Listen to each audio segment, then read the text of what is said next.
Olá pessoal, tudo bem? Prazer, Wesley Ferreira. Estávamos falando sobre os princípios do direito penal. Vamos dar continuidade, vamos falar agora sobre o princípio da proporcionalidade. O princípio da proporcionalidade, ele é direcionado, vamos dizer assim, mais especificamente ao legislador, aquele que cria a lei, e ao julgador, aquele que irá aplicar essa lei. O princípio da proporcionalidade, ele diz que a pena deverá ser proporcional à conduta do agente. Então, de novo, o princípio da proporcionalidade diz que a pena deverá ser proporcional à conduta do agente. Vamos dar um exemplo aqui. Por exemplo, o crime de homicídio. O crime de homicídio é um dos crimes mais graves onde se ofende o bem jurídico vida, um dos bens mais importantes na vida em sociedade. Então, necessariamente, a pena do crime de homicídio ela deverá ser mais severa. O que, por exemplo, seria ao contrário dos crimes contra o patrimônio, crime de lesão corporal, que também possuem bens muito importantes, mas a pena desses crimes não deve ser tão severa quanto ao do crime de homicídio.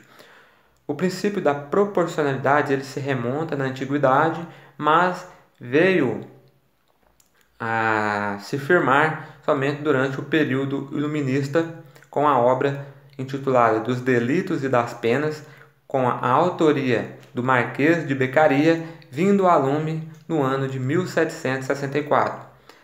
No parágrafo 42 dessa obra, Cesare de Bonessana concluiu que, para não ser um ato de violência contra o cidadão, a pena deve ser de modo essencial, pública, pronta, necessária, a menor das penas aplicáveis nas circunstâncias referidas, proporcionada ao delito e determinada pela lei. Então era essa a explicação que ele deu.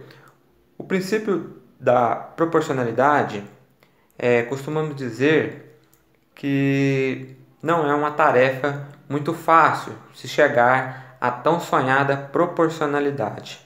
Por que isso? Porque o nosso ordenamento jurídico possui um grande número de infrações, um grande número de crimes do nosso ordenamento jurídico penal brasileiro. Costumamos dizer ainda que para o legislador essa tarefa se torna mais difícil ainda devido a essa grande quantidade de crimes e de infrações em nosso ordenamento jurídico, devendo ele, ao elaborar uma lei, para se alcançar a tão sonhada proporcionalidade, ele deverá ter em mente esse princípio, o princípio da proporcionalidade.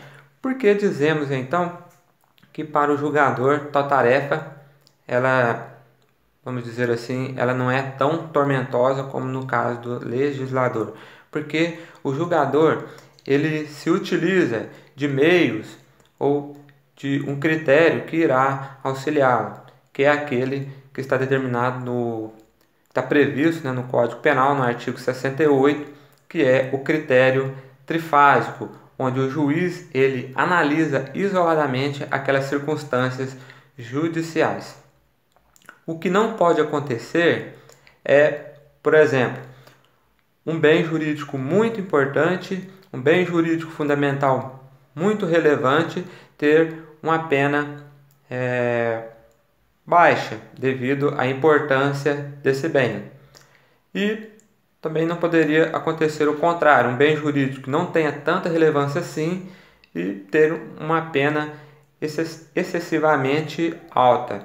Então, a isso nós damos o nome de proibição do excesso, é quando o bem, aquele bem jurídico, ele não é tão importante assim, mas que tem uma pena muito elevada, e tem também a proibição da proteção deficiente, que é quando aquele bem, um bem muito importante, um direito fundamental muito importante, mas que tem uma pena muito baixa. Então, é isso o princípio da proporcionalidade.